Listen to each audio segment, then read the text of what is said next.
1절에서 5절 말씀 보시겠습니다.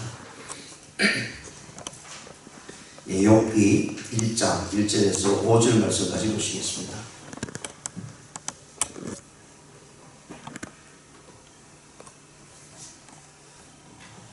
구약성경 욥기 있습니다. 욥기 1장 1절에서 5절 말씀까지 우리 함께 공부하시겠습니다. 같이 읽겠습니다. 시작. 우스탄이 욥이라 불리는 사람이 있었는데 그 사람은 온전하고 정직하여 하나님을 경외하며 악에서 떠난 자더라. 그에게 아들 7과 딸 3이 태어나니라. 그의 소유물은 양이 7,000마리요 낙타가 3,000마리요 소가 500격이요 암나귀가 500마리이며 종도 많이 있었으니 이 사람은 동방 사람 중에 가장 훌륭한 자라. 그의 아들들이 자기 생일에 각각 자기의 집에서 잔치를 베풀고 그의 누이 3명도 청하여 함께 먹고 마시더라. 그들이 차례대로 잔치를 끝내면 욥이 그들을 불러다가 성결하게 하되 아침에 일어나서 그들의 명수대로 번제를 드렸으니 이는 욥이 말하기를 혹시 내 아들들이 죄를 범하여 마음으로 하나님을 욕되게 하였을까 함이라. 욥의 행위가 항상 이러하였더라. 아멘. 오늘 이 본 말씀을 통해서요 1장 1절에서 5절에 있는 말씀을 가지고 욥기서를 시작하면서 욥의 환경이라는 제목으로 말씀을 한번 생각해 보는 시간을 갖겠습니다. 먼저 욥기서 전체적인 모습을 우리가 한번 보면서 욥기서에서 나타나는 서론적인 부분을 먼저 한번 다루고 난 다음에 이 본문을 생각해 보는 시간을 갖겠습니다. 이 욥기서는 성경의 다른 책들에서 찾아볼 수 보기 힘든 아주 독특한 내용과 스타일로 이렇게 성경이 쓰여졌고요. 또 그래서 이제 정경, 즉 성경으로 되어지는 과정에서 많은 학자들이나 신학자들은 이것이 과연 성경으로 채택이 될 수 있을까 이제 이런 생각을 가지게 되었던 것이 또 욥기서입니다. 자, 그럼에도 불구하고 이 욥기서는 하나님의 절대적인 주권과 인간의 순종에 관한 가르침에 대해서 나타내주고 있고요. 그리고 하나님 앞에서 의인에게 부닥치는 고난과 시련의 문제들을 다루면서 하나님을 향한 믿음이 어떤 모습으로 나가야 되는지를 이야기를 해주고 있는 모습입니다. 그렇습니다. 인간의 끊임없는 고난과 고통 속에서 과연 하나님은 살아계신가? 과연 하나님은 이런 고통과 고난을 가지고 살아가는 그리스도인들에게, 하나님의 백성들은 이게 하나님은 어떤 모습으로 우리에게 나타나고 있는가를 나타내주는 것이 바로 욥기서입니다. 그러면서 수많은 문제 속에서도요 하나님께서 우리에게 일깨워주는 것은 하나님은 살아계시다라는 사실을 나타내주고 있는 것이 욥기서인 것을 우리가 보게 됩니다. 그렇습니다. 인간이 살아가면서요 태어나면서 주님 앞에 설 동안 죽을 때까지 우리의 모든 삶은 고난과 고통과 고뇌 속에 살아갑니다. 그런 가운데 무엇을 바라보고 살아가는가요? 그는 굉장히 중요하다는 사실을 욥을 통해서 우리에게 말씀해 주고 있고요. 그래서 욥의 이 시작 1장 1절에서 시작한 그 시점에서 보았을 때는 욥은 정말 훌륭하고 정말 의인의 모습, 그리고 하나님부터 엄청난 축복을 받았다는 사실을 분명히 말씀을 해주고 있습니다. 그러면서 그런 시점에서 욥이 이제 당하는 그런 고난 고통 속에서 그가 고백하는 고백을 통해서요 살아계신 하나님을 나타내고요, 인간이 하나님 앞에서 순종하고 말씀 안에서 기억하고 그 말씀대로 하나님 앞에 경외하는 나가는 것이야말로 참된 신앙인이다 라는 사실을 우리에게 보여주고 있고요. 그래서 이 욥기서의 전체의 제목은 욥기라고 하는 인물을 통해서 기록해 주고 있는 내용이기 때문에 이 책 제목을 특히 욥기라고 이렇게 말씀합니다. 그러면서 이 욥의 역사적인 실제적인 인물이라는 사실을 이야기해 주고 있는데, 성경에만 이 욥기를 이야기하는 것이 아니라 고대 사회 역사책에 문헌에 야살이라는 책이 있습니다. 그래서 우리가 성경을 앞에서 이미 보았듯이 역사서를 기록하다 보면 야살의 책에 이것이 기록되었다라는 사실을 제 성경에서도 이야기해 주고 있는 모습을 우리가 보면서요 실제적인 인물이었다라는 사실을 말씀을 하고, 이 욥이라는 이름은 히브리식으로는 이욥이라는 말을 사용합니다. 그래서 욥의 이름은 이욥인데 이것이 이제 히브리어에는 삼음절로 되어 있으면서요 이게 번역 과정 속에서 우리 성경을 번역하는 과정에 70인경이 있습니다. 또 벌게이터 역이 있습니다. 이런 역에 의해서는 이 이 욥이라는 말이 욥으로 이제 단음절로 바뀌는 그런 모습을 보게 되고요. 그래서 이 욥기서를 욥이라는 이름을 가지고 욥기서라고 제목을 짓는 모습으로 나타내주고 있습니다. 그러면 이 욥기서의 저자는 누구인가? 성경에 많은 저자들이 나옵니다. 그 책을 지었던 사람, 책을 적게 했던 그런 모습 속이에요. 그런데 욥기서는 실제적으로 저자가 정확하게 누구인지를 알아낼 수가 없습니다. 너무나 오래된 책이었고요. 그런 관계 속에서 이 저자의 이름은 누구인지를 많은 학자들이 이제 시대적으로 구분해서 이 욥기서의 저자는 누구이다라고 이야기를 하지만 정확하게 나타나고 있지 않다는 사실을 이야기하면서 많은 학자들은 이 욥기서는 정말 욥이 썼다, 또는 성경에 나온 엘리후가 썼다, 모세가 썼다, 또 솔로몬이 썼다, 아니면 이사야나 히스기야가, 또 예레미야나 에스라가 썼다라고 이렇게 주장하는 부분들이 많이 있습니다. 왜 그러냐면 그 이 욥기서의 내용을 보면 시대적인 부분에 따라서 거기에 맞는 문화적인 모습들이 나타나고 있기 때문에, 그래서 어떤 부분에 있어서는 이사야 시대에 있던 그런 모습으로 나타나고, 어떤 시대에 있던 바벨론 포로 후기 때 그런 어려움 가운데서 이 욥기를 썼다라고 하는 그런 부분도 문헌들을 또 찾아내는 그런 사람들도 있습니다. 그런 학자들도 있어요. 그래서 여러 사람들의 이름이 욥기서를 저자가 나타나고 있는 것을 우리가 보게 됩니다. 그러나 정확하게 누구다라고는 말할 수 없다는 것이고요. 그 다음에 세 번째로 생각해 보면서 이 욥기서는 그러면 언제 쓰여졌는가? 이게 구약 성경이나 신약 성경을 다루면서요, 이런 많은 부분들이 성경화 되는 데 있어서 굉장히 중요하기 때문에 그 연대를 또 밝히는 데 있어서 굉장히 많은 사람들이 이제 신경을 쓰고요, 학자들이 그것을 밝히려고 합니다. 그러나 이 욥기서 역시 마찬가지로 저자를 알 수 없듯이 저자를 알게 되면 분명하게 그 시대는 알 수 있습니다. 근데 저자를 모르기 때문에, 정확하게 모르기 때문에 어느 시대에 쓰여졌다라고 정확하게 이야기할 수 없는 것이 바로 이 욥기서에 어려움이 있다는 사실을 말씀을 해줍니다. 그러면서도 주인공인 욥이 족장 시대의 초기 인물임에는 분명합니다. 이 말은 족장 시대라는 것은 아브라함 시대입니다. 그러니까 성경이 모세를 통해서 쓰여지기 전이죠.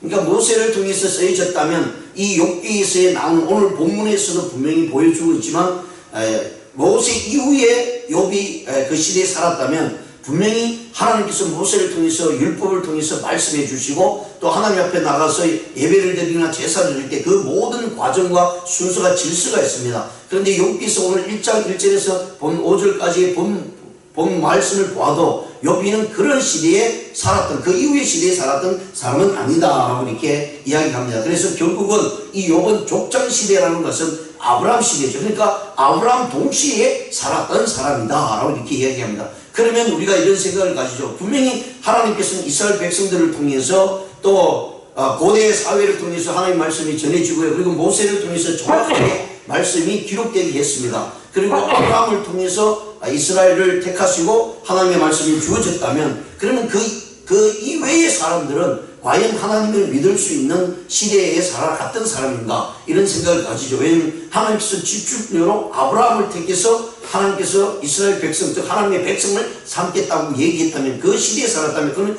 다른 사람에게도 하나님께서 나타나셨다는 말인가, 이런 의문점을 가지죠. 근데 우리가 성경 욥기서를 보면 분명한 것은요, 아브라함에게 뿐만 아니라 다른 사람에게도 하나님이 참된 시인을 이야기를 했을 것입니다. 그러나 성경의 기록은 아브라함을 통해서 구속의 역사를 기록되었다는 것 뿐이지, 그 외에, 그러면 성경 이외에 하나님이 전해진 사람들에게 없었느냐, 그것은 우리가 장담할 수 없다는 거죠. 왜냐하면 욥을 통해서도 분명히 말씀을 해주고 있기 때문에. 그러면 족장 시대에 살던 시대라는 것은 아브라함 시대와 함께 여기 나온 오늘 본 말씀에서 동방이라고 이야기합니다. 그러니까 요단강 동쪽입니다.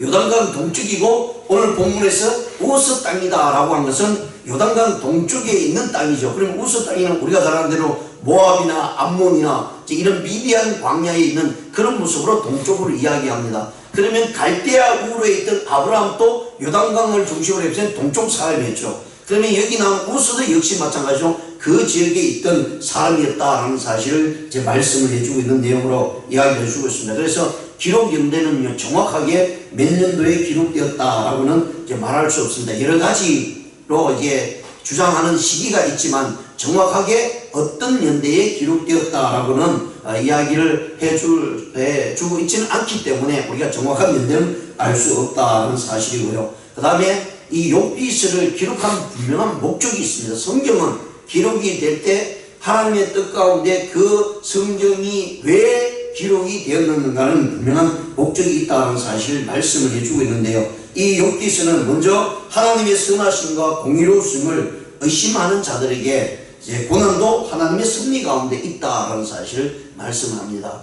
우리가 뭐 창세기부터 요한계시록까지 계속해서 성경을 통해서 우리에게 보여주고 있는 것은요, 하나님의 백성들은 어떤 고난 속에서도 어떤 어려움 속에서도 하나님의 섭리와 계획이 있다는 사실을 계속해서 말씀합니다. 특히 욥기서는 더 우리에게 이 모습들을 더 강하게 이야기해 주고 있는 것을 우리가 알 수가 있죠. 왜냐하면 욥의 고난은요, 이루 말할 수 없는 것이고, 욥처럼 이렇게 고난을 받은 사람이 과연 성경에 있을까 할 정도입니다. 개인적으로도 마찬가지고 가정적으로도 마찬가지고요. 정말 하나님께서 엄청난 축복을 주셨는데 그 축복이 하루아침에 사라지는 엄청난 고통을 당하는 욥의 모습을 보고요. 그리고 그것뿐만 아니라 자기 자신의 몸도 죽을 수밖에 없는 그런 아픔과 고통을 당하는 그런 가운데 있을 때에 성경은 이 욥기서를 통해서요, 그런 고난과 고통 속에서도 하나님의 섭리가 있다라는 사실을 보여주는 것이 목적이고요. 두 번째로는요, 하나님의 절대적인 주권과 함께 인간의 갈등은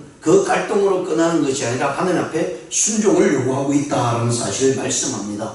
그래서 어떤 어려움 속에서도요, 하나님께서 원하시는 믿음의 모습으로 순종해 나갈 때 그 고난과 고통을 이길 수 있다는 사실을 말씀을 해주고 있고요. 그리고 인간은 언제나 내가 가진 지식, 내가 가진 지혜는 한계가 있다는 사실을 말씀을 합니다. 그래서 이 욥의 세 친구와 함께 이야기하는 그 모습이 이 욥기서 전체적인 부분들을 이야기를 해주면서요, 그럼에도 불구하고 우리의 잘못된 모습, 즉 나에게 나타난 고난과 고통이 죄로 인해서 나타난 것이 아니라는 사실이 있다는 사실을 욥을 통해서 분명히 말씀을 해주고 있습니다. 그래서 오늘날 우리 그리스도인들이 신앙생활 하다가 어려움을 당하거나 또 뭐 사업이 망했거나 가정이 어려우면 내가 무슨 죄를 지었기에 이런 일들이 일어나는가. 왜냐하면 예수 믿는 사람들은 그런 생각을 많이 가지게 됩니다. 그런데 내가 꼭 죄를 지었기 때문에 고난을 당하고 고통을 당하는 것은 아니라는 사실을 욥을 통해서 말씀을 해주고 있습니다. 그래서 앞에서도 말씀해 드렸지만 이 욥기서의 분명하게 중요한 것은요, 그 고난 속에 고통 속에 하나님을 향해서 믿음을 요구하고 있다는 사실이고요. 그런 어려운 환경 속에서도요, 하나님을 경외하는 욥의 모습을 바라보면서 우리 믿음의 신앙들을 한번 점검해 보기를 원합니다. 그리고 이 욥기서의 특징이 있는데 그 특징은요, 하나님께서 이 욥을 통해서 우리에게 보여주고자 하는 것은요, 많은 고통과 희로애락이 있는 가운데 있을 때에 거기에 나타나는 우리의 믿음의 모습들을 요구하고 있다는 사실을 말씀하고 있고, 그런 희로애락 속에서 욥은요, 그 믿음의 모습들이 흔들리지 않고 있다는 것입니다. 정말 행복하고 정말 수많은 복을 받았음에도 불구하고요, 욥은 하나님을 향한 바라보는 믿음은 흔들리지 않았던 것입니다. 그런데 그런 복 가운데, 그런 엄청난 축복 가운데 있었고요. 그러면 또 반대로 이 축복이 하루아침에 사라지고 정말 극한 시기까지 시련과 고통 속에서도요, 그가 바라본 하나님에 대한 믿음은 흔들리지 않았다는 거예요. 그래서 중요한 것은 내가 엄청난 행복과 복 가운데 있다 할지라도, 또 엄청난 고난과 고통 속에 있다 할지라도 욥의 중심적인 믿음은요, 그것 때문에, 환경 때문에 흔들리지 않았다는 것입니다. 이것이 오늘날 살아가는 우리 그리스도인들의 모습이 되어야 된다는 것이죠. 우리는 조금만 행복하고 조금만 뭐랄까요, 많은 복을 받아 누리면 우리의 믿음이 해이해집니다. 그 복 때문에, 그 행복 때문에. 그런데 또 고난을 당하면 그 고난과 고통 때문에 하나님을 원망할 수밖에 없는 그런 상황까지 이룰 수 있다는 것이죠. 그래서 이 시점에서 욥은 과연 하나님이 살아계실까 라고 하는 그 의문점을 우리에게 던지고 있다는 사실을 이 욥기서를 바라보면서요, 우리 한번 살펴보기를 원합니다. 자, 그래서 1절에서 5절에 있는 말씀은 욥의 환경을 통해서 욥이 어떤 사람인가를 분명히 말씀을 해주고 있습니다. 오늘 본 말씀 1절에 보시면 우스 땅에 욥이라 불리는 사람이 있었는데, 앞에서도 말씀드린 우스 땅은 요단강 동쪽입니다. 우리가 계속해서 말씀하시는 밑에는 에돔이 있고요. 그 다음에 모압, 암몬 이런 이방, 그러니까 성경에 나오는 롯의 후손들이죠. 그 위 동쪽에 있는 부분이 이제 우스 땅입니다. 그래서 우스 땅이 굉장히 큰 땅을 차지하고 있기 때문에 거기가 뭐 암몬이다, 거기는 에돔이다, 또는 거기 뭐 모압이다, 이렇게 정확하게 또 지역도 밝힐 수 없습니다. 왜냐하면 너무나 고대 사회에서 일어났던 일이기 때문에. 그러나 분명한 사실은 우스 땅이라는 것은 동방이다, 그러니까 이스라엘을 요단강을 중심으로 해서 동쪽에 있는 땅이었다라는 사실을 말씀하고요. 거기에서 살았던 사람이 욥이 있었다라고 이렇게 이야기를 해주고 있습니다. 그러면서 그 욥이라는 사람이 어떤 사람인가를 성경이 정확하게 얘기해주고 있는 것이요, 바로 이것이 오늘날 우리가 욥의 모습을 닮아가야 되는 믿음의 신앙의 모습입니다. 욥은 그 사람은 온전하고 정직하여 하나님을 경외하며 악에서 떠난 자들아 라고 이야기합니다. 여러분, 악에서 떠난다는 것은 정말 쉽지 않죠.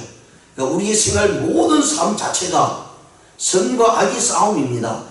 더 나아가서 영적인 싸움이라는 사실을 이야기합니다. 그런데 욥은 악에서 떠났다는 얘기입니다. 이 악에서 떠날 수 있는 사람은 과연 몇 명이나 되겠습니까? 우리 성경에는 아무도 없습니다. 왜냐하면 이 세상 사는 자체가 악과 함께 살아가고 있기 때문입니다. 죄악과 함께 살아가고 있는 것입니다. 그렇다면 욥은 정말로 대단한 사람입니다. 그렇게 본다면 이 땅에서 악에서 떠난 사람 오직 예수 그리스도 뿐입니다. 예수님밖에 없는데 사람이 과연 악에서 떠날 수 있을까라는 사실이죠. 보통 우리가 얘기하면 죄악 속에 살아갑니다. 그러면서 그 사람이 의인이 될 수 있었던 것은 그 죄악 속에 살아가면서 죄악에 물들지 않고 하나님 말씀에서 순전하게 살아가는 사람을 향해서 우리는 의인이라고 이렇게 지칭할 수가 있을 것입니다. 그런데 오늘 성경에서 동방의 의인이라고 하는 욥은요, 악에서 떠났다는 것입니다.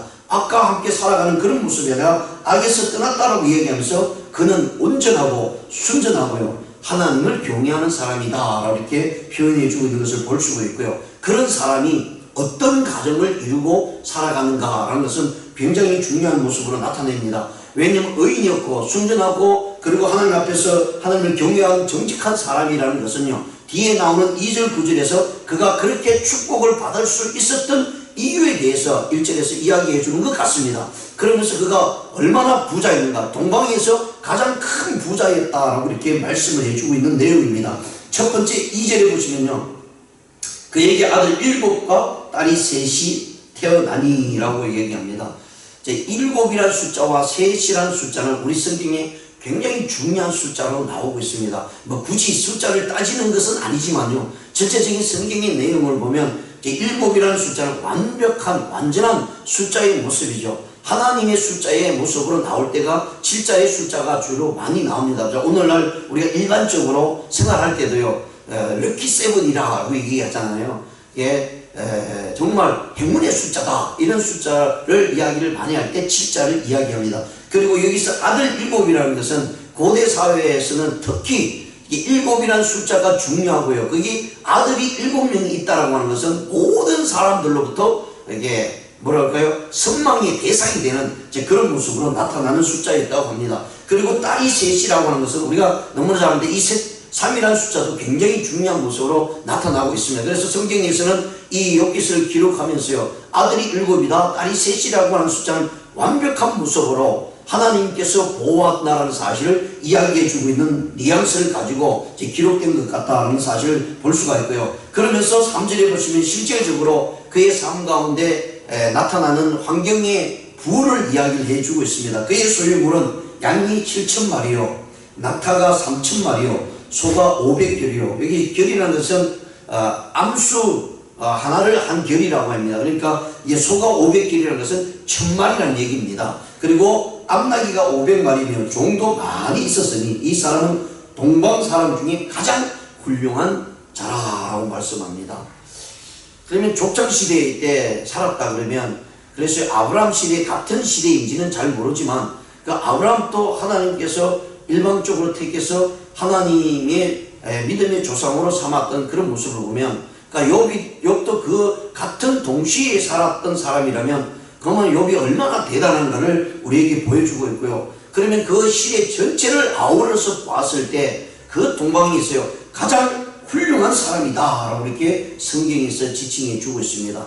그런 훌륭한 사람이라는 것은 앞에서 1절에서 말씀하셨지 순전하고 정직하고 무엇보다도 하나님을 경외했다라는 표현 속에 가장 훌륭하다는 표현을 이야기를 해주고 있죠. 그렇게 훌륭한 사람이 고난과 고통이 어느 날 갑자기 덮치게 됩니다. 그러면 우리가 앞에서만 보았을 때는 아니 이렇게 훌륭한 사람, 이렇게 하나님만 경외하는 사람이 어떻게 이런 고난을 받을 수 있을까? 라고 하는 것이 이 욥기서의 의문입니다. 왜냐하면 뒤에 나오는 친구들이요 욥에 대해서 계속해서 그 의문을 가지게 만들거든요. 네가 잘못했기 때문에 하나님으로부터 벌을 받는, 네가 죄가 있기 때문에 하나님부터 벌을 받기 때문에 네가 회개해야 된다고 이 친구들이 계속해서 욥에게 이야기하고 있거든요. 그러면 그 질문을 받을 때 욥에게는 굉장히 의문점이 생길 수밖에 없는 사실이죠. 나에게 주신 모든 축복은 하나님으로부터 왔다는 사실을 지금까지 고백하고 하나님을 경외했거든요. 그런데 옆에 있던 아주 친한 친구들이, 그들도 신앙이 분명히 있었습니다. 성경에서 하나님을 알거든요. 그런데 그 친한 친구들이 같이 신앙생활하고 같이 하나님께 제사를 지냈던 친구들이 와갖고 네가 잘못하고 죄가 있기 때문에 이런 일들을 당한다 라고 이야기했을 때 우리는 의문점을 가질 수밖에 없죠. 나는 잘못하지 않은데, 죄를 짓지 않은데 어느 날 우리 가정이 파괴가 되고요, 오늘날 내 몸이 상하고, 그래서 두만 사람들이 옆에서 이야기를 합니다. 네가 그렇게 예수님을 잘 믿더니 그게 잘 믿은 것이 아니다, 겉으로만 그렇게 했다 라고 이야기를 계속한다면 우리 스스로도 의문점을 가질 것이지 않습니까? 내가 진짜 마음을 다해서 하나님을 섬겼는데 주위에서 본 사람들은 그게 아니라고 얘기하니까, 그러면 우리의 마음속에서요 부정적인 모습이 나타날 수밖에 없다는 사실이에요. 그런데 욥은요 그 마음속에 부정적인 생각이 아니라 하나님께서 주신 모든 것에 대해서요 하나님을 인정하고 이 고난도 이 어려움도 하나님께서 주셨다는 사실에 승리를 분명히 알고 있었기 때문에 그가 엄청난 믿음의 유명한 고백을 하지 않습니까? 주신 자도 하나님이요 취하시는 자도 하나님이라는 사실을 고백함으로 욥이 얼마나 하나님을 향한 철저한 믿음을 가지고 있는가를 우리에게 보여주고 있습니다. 4절에 보시면 그의 아들들이 자기 생일에 각각 자기 집에서 잔치를 베풀고 그의 누이세면도 청하에 함께 먹고 마시더라. 그러니까 자녀들이 생일을 맞이할 때마다 온 식구를 모아서 이렇게 생일 잔치를 합니다. 파티를 했다는 거예요. 파티를 할 때에 오늘날도 마찬가지죠. 어디서나 꼭 이런 즐거운 파티를 하면요 거기에는 이게 잘못된 모습이 나타날 수밖에 없습니다. 그래서 욥이 이 시점에서 자기 아들들 딸들이 다 모여가지고 생일 때마다 잔치를 하면 거기는 분명히 인간의 모습 가운데 하나님을 향한 죄악의 모습이 드러날 수밖에 없는 일들이 많이 있을 겁니다. 그런데 그 모습을 이 욥이 너무나 잘 알고 있기 때문에 이 잔치가 끝날 때마다 자녀들을 다 불러서 어떻게 행하는가는 굉장히 중요한 모습으로 나타납니다. 그래서 욥은요 그의 삶 속에 하나님 앞에 경외하는 자라고 말씀합니다. 이 경외한다는 것은요 어떤 때는 그냥 순전하게, 어떤 때는 하나님을 섬기는 정말 진정한 모습으로 요 시간에 하나님을 섬기고 나머지 시간은 하나님하고 멀어지는 그런 것이 아니라 24시간 전체를 하나님 앞에서 정직히 행했고 경외했다는 얘기입니다. 그러니까 자녀들이 잔치에 모였어요. 막 파티를 열어서 엄청난 일들을 벌입니다. 자기 형제자매를 다 불러서 하는 가운데 욥이 봤을 때 행여나 그 가운데 하나님 앞에서 제약된 모습이 있으면 안 되잖아요. 그래서 그 잔치가 끝나고 난 다음에 욥이 어떻게 행동하느냐면 5절에 보시면 그들이 차례대로 잔치를 끝내면 욥이 그들을 불러다가 성결하게 하되 아침에 일어나서 그들의 명수대로 번제를 드렸으니, 대단하지 않습니까? 지금 이 시대는요 앞에서도 말씀드렸지만 족장 시대는 모세가 태어나기 전입니다. 그러니까 율법이 있기 전이죠. 그러니까 율법이 있었던 후에라면 아무나 제사를 못 드리지 않습니까? 번제를 못 드리죠. 왜냐하면 율법으로 정해 놓았으면 제사장만이 번제를 드리고 제사를 드릴 수 있다는 거예요. 그런데 여기서 이 욥은 자기가 제사를 드립니다. 자녀들의 죄악을 가지고요. 그래서 하나님께 용서를 구하고요. 그래서 이 자녀들이 죄를 지은 번제를 통해서 하나님 앞에 자기 죄를 모두 회개하고 성결케 했다라고 하는 것은 굉장히 중요한 모습으로 나타내주고 있는 이야기입니다. 그리고 그들의 명수대로 번제를 드리 이는 욥의 말하기를 혹시 네 아들들이 죄를 범하여 마음으로 하나님을 욕되게 하였을까 함이라. 욥의 행위가 항상 이러하였더라. 예, 오늘 이 말씀을 가지고 다 이야기를 할 수 있는 시간이 부족하지만 하나님께서 이 욥을 어떻게 보고 있는가를 분명히 말씀하고 욥 자체가 얼마나 하나님 앞에서 경외하는 모습으로 살았는가를 우리에게 보여주고 있습니다. 우리도 마찬가지입니다. 하루하루 생활하면서요, 하나님이 원하는 것은요, 정말 순전하고 정직하고 믿음 안에서 하나님을 경외하는 자, 그럴 때마다 우리 행동 하나가 하나님 앞에 온전히 나타나고 있는 것을 우리가 생각하면서 믿음 생활할 때에 하나님의 축복의 역사는 이어집니다. 그 과정 속에는 때론 힘들고 어렵고 고난이 있을 수는 있지만, 그러나 하나님의 모든 믿음 안에서 생활하는 자들의 결과는요, 하나님의 놀라운 은혜가 주어진다는 사실을 우리가 기억하면서 오늘 하루도 철저하게 믿음을 가지고 하나님을 경외하는 저와 여러분 되시기를 주님의 이름으로 축원드립니다. 기도드리시겠습니다. 하나님 아버지 감사합니다.